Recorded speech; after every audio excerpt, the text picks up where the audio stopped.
Huwag kang mag-alala, ma'am, sa security ko.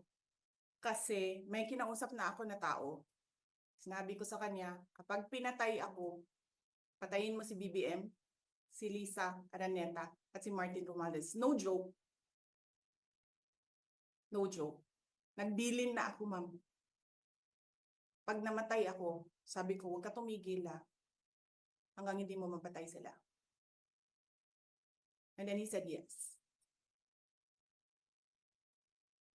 So, alam mo, ma'am, yan ang lagi kong sinasabi sa Makabayan Blanc nung mayor pa ako. Ang laban, wala dyan sa EDSA, ma'am. Wala dyan sa mga highway.